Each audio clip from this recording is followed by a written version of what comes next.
li tax may waxtaan ak yéen mooy gis ngeen li xew ci réew mi lépp ñu jëmale ko ci sama jëmm daanaka li ngeen di gis ci réew mi yee ci ay pexe yu ñuy teg muy ci wàllu justice wala muy ci wàllu politique xam ngeen lépp jubluwaay bi mi ngi jëm ci suñu jëmm ji ñu ciy sant yàlla nag ndax fu dara newul defe naa kenn du ci sonn waaye nag dafa am mbir moo xam ne fu mu toll rek bu naree ëpp ñu war koo arrêté balaa muy tuuru ba tax nag ma ne naa waxtaan ak yéen ci lu gàtt ndax dégg ngeen ma ci fan yële ma ne leen fiñ toll nii tembe li tubaab naan désobéissance civique mooy bañ ci nangu walla topp li nga xam ne jàpp nañ ni bu mbir yi jaaroon yoon ñëpp ko war a topp foofu laa toll ak nguuru Macky Sall te li ko waral mooy tooñ geeg loraange yi nga xam ne ñu ngi koy teg sama ndodd boobu ba léegi te àdduna yëpp teg ci seen bët fi mu toll nii nag dafa am lu xew ñëpp di ko gis te lépp nag mi ngi jublu ci naka la ñuy def ba Ousmane Sonko du nekk candidat 2024 mu am loo xam ne nag ay nit a daje ne nañ ko togg nit ñooñu nag di ngeen ci am ay surprise dinañ ci ñëw après ndax lu bëree bëri xam nañ ko bu leen jàpp ni président Macky Sall moom dong la amaana sax moo ci gën a néewrul waaye ay nit a daje ne nañu togg loolu ndax kii bis bu demee élection du baax ci ñun di ngeen ci am ay surprise ci nit ñooñu mu am beneen boo xam ne nag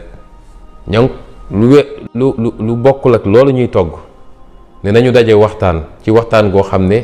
nañu fexe ba ki war a toog na jóge ci ñun ñooñu di waxtaan waaye bu mu doon Ousmane Sonko beneen bi mooy nañuy naka la ñuy def ba keroog bu ñu demee conseil constitutionnel ne Ousmane Sonko mënul nekk candidat ndax dañ ko condamné mooy lii ngeen gis ci ay dossier judiciaire Sénégal ñu gis loo xam ne kenn mësu koo gis ci Sénégal ci diir bu gàttee nii ngeen dossier yu dul jeex nga xam ne Macky Sall moo koy doxal directement moom ci boppam ndax ku ne procureur ne ministre de la justice mooy Macky Sall moo naan ministre de la justice defal nii ministre de la justice woo procureur ne ko programmel wala defal li wala defal lële wala poursuivre wala defal mandat de dépôt yooyu yëpp demandeel mandat de dépôt bokk yooyu yëpp mi ngi jóge ci Macky Sall kon ci fànn boobu laa bëgg a waxtaan ak yéen wax leen ni dafa am loo xam ne ñoom ñu ngi koy wër di ko wax ñu nga ci plateau télé yi di ko wax ñu nga ci réseaux sociaux yi di ko wax ñu ngay wër ci ambassadeurs yi di ko wax ñu ngay seeti kilifa diine yi di ko wax mooy lan mooy Ousmane Sonko respecté wul état bi respecté wul justice bi buñ ko woowee du wuyu si may wax ni loolu méngoowul ak dëgg li ko firndeel mooy musuñu maa woote wuyu ji ma Sénégalais damay bëgg suñuy wax ñu wax ci loo xam ne lu nit mun a teg loxo la benn yoon lañ ma mus a woo ma ne leen ñëwuma te mooy woote bu njëkk ba le 7 février 2021 yàgg na ñaari at ak lu tegu ci gannaaw te li taxoon may leen ñëwuma mooy yoon dafa man yi nekk député kenn mu ma woo te teg ma xëy rek ñu ne ma woo nañ la gendarmerie da ngay ñëw may leen déet lii la ma constitution may lii la mooy yoon may mënu leen ko jalgati waaye boo génnee boobu yeneen yëpp bañ ma woy dama wuyu si bi ñu demee ba teggi sama malaanu kiiraay te teguñu ko ci yoon fi ñu ko jaaduwut dama nangu le 3 mars 2021 man leen maa ngi leen di wuyu si Sénégal yëpp gis ngeen bi ma jógee di dem wuyu si ñëw ba rond-point Mermoz lañ Antoine Diome joxe ndigal ñu arrêté sama convoi génne ma de force dugal ma ci seen oto yóbbu ma téye ma section recherche téye ma fa juróom benni fan bu dul woon yow askan wi nga xam ne yaa jóg taxaw ne lii duma ko nangu kon tey jii maa nga prison ñu jël seen temps yëpp ne ñu ngi defar seen instruction parce que dañoo laloon seen plan ba nas ko ba teg ko ma dellu di la gërëm yow askan wi di la gërëm ci taxawaay boobu xam ni loolu dafa gën a yokk ci man dogu gi ma dogu ni man jaamu askan gi la jaamu askan wi la mooy sama xëy sama gontu sama noq yi la ma ci dese bopp mooy nu may def ba askan wi léppam baax, ba tappale gi fi nekk jóge fi, ba alal réew bi ñuy luubal jeex fi,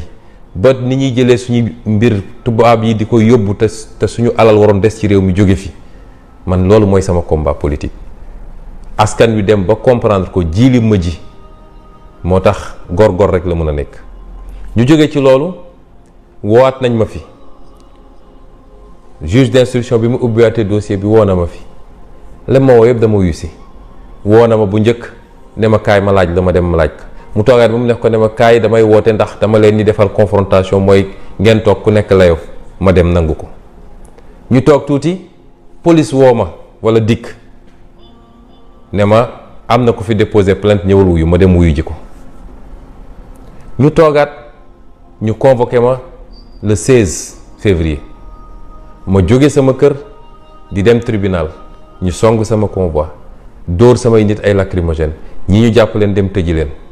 ma dem tribunal ñu ne renvoyé nañ affaire ba le 16 mars may dellu si di ñibbi si yéen ñëpp yéen a teg seen bët ñu bloqué sama oto ci Soumbédioune daal di toj sama vitre oto mënoon nañ ma gaañ mënoon nañ ma rey gaañ nañ ma sax waaye mënoon nañ ma rey sax toj sama vitre lu kenn mësul gis ci koo xam ne mi ngi ñibbi këram daal may génne ci oto bi par la force ne dañ may dugal ñoom ci seen oto blindé ñoo xam lu ñu defoon ci oto bi ba bëgg ma dugg ci ne ci noonu lañ ma yóbboo ma ñibbi sama kër. loolu àdduna bi yëpp gisandoo ko mu yéem ñëpp ëlëb ñëpp bañ ci génnee ñoom dañoo mujj yónnee ay ndaw ci tubaab yi ci ambassade yi def la yoo naan demewul noonu dañ ko doon protéger la nag yu mel noonu. lii dund nañ ko yéen ñëpp ngeen gis ko. ñu tegaat ci ñu ne 16 mars ma génn sama kër bu 2023 bi di dem ñu attaqué sama convoi dóor ay gaz lacrymogène jàpp ñu bëri ci ñun ba ci ñoom Waly Bodian ak yëpp ci lañ leen jàppoon daa di toj sama vitre oto ma génn ci oto boobu dugg ci beneen oto ñu ñëwaat toj vitre oto boobu mais li gën a garaaw ñu jël ab mbir sotti ma ko loo xam ne biñ ko yónnee bañ ko analyser ko bi mu dellusee dañu ne loolu munoon na ma rey ci saasa su ma génnuloon ci oto bi buñ ñu ko sottee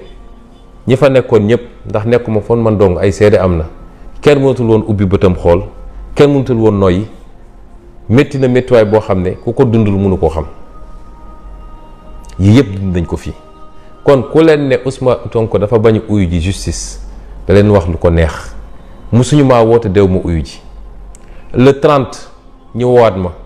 ma tëdd l'hôpital sama yaram neexul ma yëkkati samay certificat médicaux jox ko samay avocat nga xam ne loolu fu mu mës a amee juge da koy jël juge bi neen moo lànk du laal sama certificat médicaux ba pare ne samay avocat amu leen droit layal ko daal di def ay condamnation yoo xam ne d'accorduma ci ànduma ci tey. waaw kon est-ce que Ousmane Sonko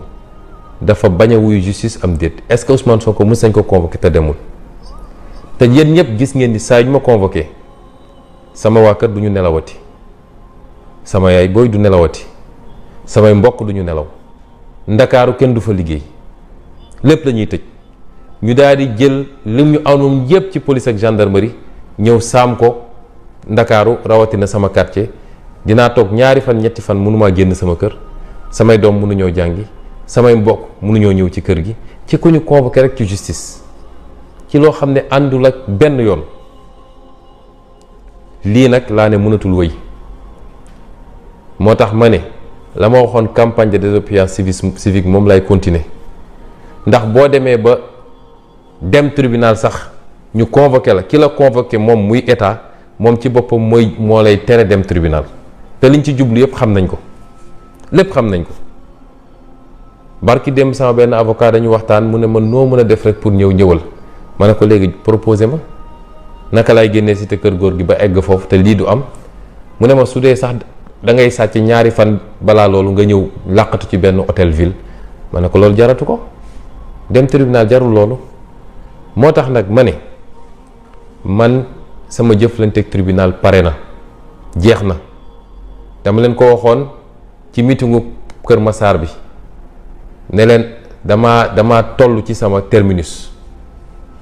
ndax bi ma commencé jëflante ak justice ba léegi loraange sur loraange te ay magistrat ñoo ma koy teg man ne loolu mënatuma ko ba tax nag ma ne du ma dem waaye nag loolu tekkiwul ni yeewi nañu magistrat yi pour ñu def lu leen neex ndax xam nga ñoom dañ naan ñëwul rek kon moo ñëwul ku ñëwul yaa am tort donc nañ ko teg lu ñu neex déedéet magistrat yi dossiers yi ñu yor xam nañ ni dossiers yi dara newu ci ñoo ko gën a xam ko koy xam bis bu ne ñu waxtaanee ko ak ay nit mu yegsi ci man ñaareel bi ab attekat mënu la bañ a jël en considération mënu la bañ a boole ci mbiram li nga xam ne moo wër dossier bi yépp bu dee yaa convoqué nit gis ni ñu ngi koy pamti tëj nañ quartier am ñaari fan ñetti fan mënul génn bu génnee ñu song ko toj otoom dugal ko fu leen neex pamti ko yóbbu ko kooku yow soo mënul jël ay matuwaay pour loolu dañ amatoo sañ-sañu imposer kooku ne ko tey di nga ñëw uy si moo tax buñ ci profité nag ne dañuy def lu ñu neex déedéet xam nañu seen dossier yi dara newu ci moo tax ma ne juge yi wax naa ni parquet amul solo waaye may wax juge yi ni ko dafa am loo xam ne seen diggante la ak askanu Sénégal ndax Macky Sall li mu bëgg ci yéen moom day dégager responsabilité am nee na affaire justice la mooy moom lu mu ñemewut dal ci kaw Ousmane Sonko directement ñëpp gis ko da leen koy sippili yéen magistrat yi yéen ñii war a yor dossier bi moo tax mu ne c'est une affaire de la justice te yéen ñëpp xam ngeen ni mbirum politique la du mbirum justice moo tax ku nekk na jël responsabilité am Macky Sall ñaar fukki fan ak juróom ci gannaaw dalal na benn leader politique boo xam ne ci Yewwi Askan Wi la bokk de 22h à 1h et quelque leader politique boobu ba mu ci jógee daf ma woo ne ma dama lay rendre compte ndax Macky Sall dalal na ma fii ci Mermoz ci kër doomam te ci waxtaan googu wax na ba ne ma dossier Ousmane Sonko bi li ci xaw en première instance loolu dafa joto daf ñëw rëcc parce que magistrat bi ko àtte Pastef la bokk waaye dinañ ko dabu ci appel nii la ma ko waxee billaahi wallaahi su dee li may wax du dëgg muy lu garaaw a garaaw su wëlbati ko ne moom yoonam newul ci dossier yi affaire justice la loolu li muy firnde mooy magistrat yi war a yéeg te ñu wane ko ba pare ndax Amady Diouf mi yéeg keroog yow no mu ne yor dossier boo xam ne yow yaa porté woon plainte ci njëlbeen ba pare wëlbati ko dem nekk cour d'appel ne yow yaay zone juge bi koy àtte loolu fan la mës a amee ci àdduna loolu xam nañ ni jurisprudence am na ci bu ne loolu mënul am waaye yéen ñii magistrat yi war a yéeg ak ku munti doon yéen ñetti juge yi nga xam ne yéen a war a yéeg xam leen ni àdduna yépp a nga leen di xool lañ leen sant du àtte de lañ leen sant mooy empêcher candidature Ousmane Sonko loolu nag bu ngeen ko defee di ngeen xam ni ngeen responsabilité boo xam ne du ngeen ko yàkkaleeti mukk ci àdduna ndax nun dafa am loo xam duñ ko nangu de duñ ko mus a nangu làqatu ci gannaaw magistrat làqatu ci gannaaw damay def sama liggéey di def loo xam ne loraange kese la ndax projet boo xam ne askan wi yëpp am na ci yaakaar Afrique yëpp am na ci yaakaar yow nga ne yow yaay jóg Macky Sall ne la defal moo xam dalaa jox alal wala dalaa menacé nga ne man maay arrêté projet boobu la may woo di ko woo suñu militant yëpp di ko woo suñu sympathisant di ko woo bépp sénégalais boo xam ne am nga yaakaar ci ñuy liggéey mooy képp ku bokk ci complot bi ak koo munti doon jàmm ji ñu xañ ko suñuy njaboot projet bi nga xam ne projet salut public la Sénégal yëpp am ci yaakaar nga ñëw ne yow yaa koy yàq kooku ku ko def bu mu amati jàmm fii ci Sénégal nañ ko andil lu ñu bëgg ci protection waaye duñ ko mus a fàtte du tey du ëllëg du dans 5 ans du dans 10 ans parce que réew pour mu dox foo ñu toll ci foo xam ne kenn ku ne la nga bañal sa bopp na nga ko bañal sa morom la nga bëggal sa bopp na nga ko yéene sa morom loolu la ñu diine jàngal réew pour mu dox yàlla moo ñu gën fuuf waaye bu demee ba ne mën ngeen fayu ba ne ku jël bakkan mun ngeen jël bakkanam, ku tuur bët mun ngeen tuur bëtam, ku damm bëñ mun ngeen damm bëñam, ku dagg nopp mun ngeen dagg noppam, na ngeen fayu lu tolloog lu ñu leen def. yàlla bu demee ba wax loolu dafa xam ni loolu rek moo mun a tax ci biir société kenn ku ne respecté moromam, parce que di nga xam ni lii ma koy def ci lu bon mun naa dellu si man. bëgguñoo yegg fenn fi ñaanuñu ko yàlla, na kenn ku nekk delloo si xelam ci yàlla xam ni lii dafay jeex. kenn ku ne boo toogee fi nga war a àtte fàtteel lu la Macky Sall wax, fàtteel lu la Antoine Diome wax, fàtteel lu la Ismaïla Madior wax. ay nit dong lañu fii léegi quelques années kenn dootul tudd seen tur te kuñ fi puus ba nga def loo warul def. ma wax leen lenn loo xam ne téere la, man maa leen ko wax tey. du ma ab xutbu, du ma ab yonent, du ma gisaane, waaye am naa yaqin ni Macky Sall juróom-ñetti weer moo ko dese ci réew mi. yéen ñi muy dugal nag bu leen dugalee ba dem yoonam di ngeen xam ni ci réew mi ngeen nekk.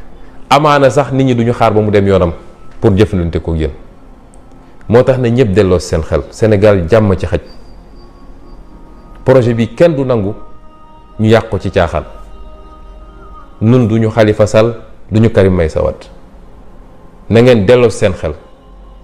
diluñu, négocier wuñu, defuñu benn compromission. na ngeen delloo seen xel te xam ni tuuti war ngeen tuuti ak war ngeen am lu ngeen sédd ba bañ a taal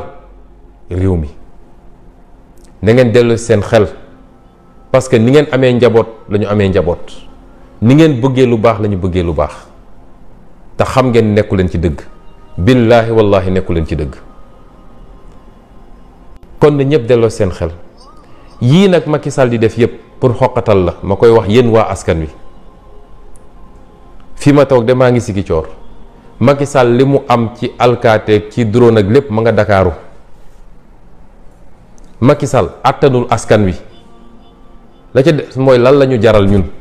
waaye jiiñ naa ni bu askan wi jógee ci benn fan wala ñaar mun nañu pare Macky Sall. Macky Sall àttanul askan wi moo tax muy dem ay 4 avril di génne ay drone ak ay dragon pour essayer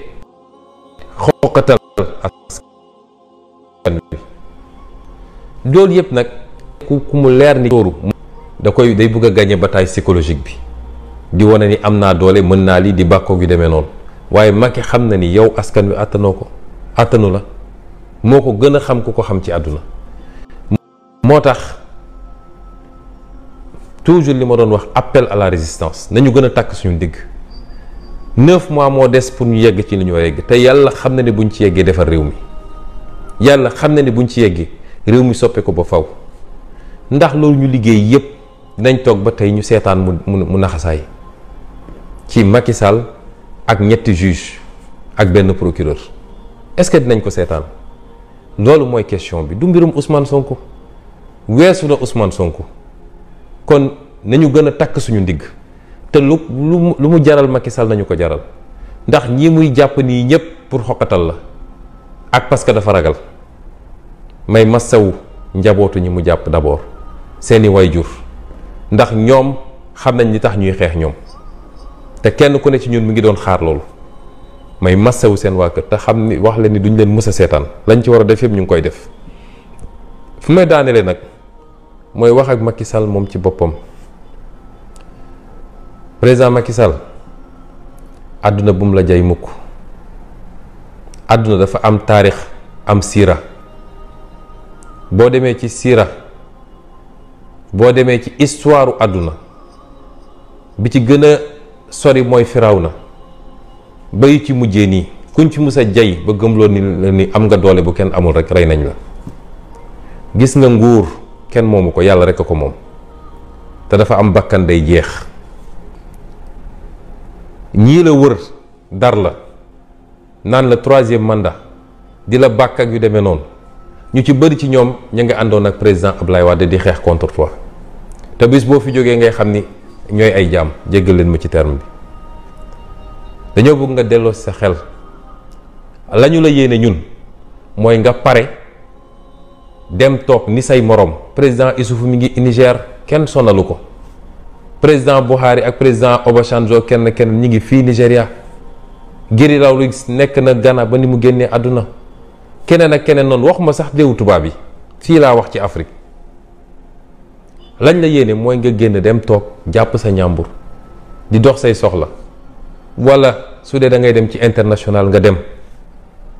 waaye yéenewuñu la mujj bi nga xam ne ñooñu moom lañ bëgg si yow, ndax munoo gagner combat bi devant le peuple sénégalais. te plus ñu lay dugal plus sa situation est grave, parce que bu dee da ngaa dox ci ay néew pour génn wala pour essayer forcer toog ci réew mi, xamal ni sa mujj dina métti lool, dina jafe lool, te yéenewuñ la ko. ki la gëmloo ni nit ñi dañ laa jàppal dara bëgg laa fexeel wala di waajal ay fayu, ñun amuñu jot boobu. xam nga ñun dañoo jàng ci yonent bi alayhi salaam, jàng ci nit ñu baax ñi. li ñu jàng mooy lan? bu xeex nooteel jotee kenn gënuñoo dëgër, kenn dàquñoo xeex. bu bañ injustice jotee kenn dàquñoo xeex. bu xeex ngir dëkk jotee kenn dàquñoo xeex. waaye bu ñu demee ba jekku la yonent bi defoon keroog bi mu ubbee Màkka, ñun loolu la ñu gëm. parce que ku ñu jox réew da nga war a jublu ci liggéey, da nga war a jublu ci tabax ak defar, waaye xëy su bu ngoon jot di wër kan laay tëj kaso bokk na ci li tardel Sénégal ba fi mu toll nii. kon na nga delloo ci sa xel xam ni ala kulli xaal nguur gi la yàlla doxoon jeex na. seetkat bu la neen nguur gi des na nax na la, bu xaaba bu la ko wax nax na la, ku la ko munti wax nax na la. politiciens yi la wër di la gëmloo naan la deuxième quinquennat ñu ngi lay nax, kenn ci ñoom gëmul loolu. la ca des nag mooy daa am fu réew di toll, dafa am fu mbir di toll, kii mu concerné moo war a jël responsabilité am, faire preuve de grandeur. loolu rek lañu souhaité ci yow, souhaité ko ci sa njaboot. asalaamualeykum wa rahmatulah wa barakaatu. dal leen ak jàmm ci seen chaîne bii di ANR TV ngir mënti am suñuy vidéo fu ngeen mënti nekk dangay abonné te bës cloche de notification bi ngir am suñu yeneeni vidéo yu ñëwagul. jërë ngeen jëf.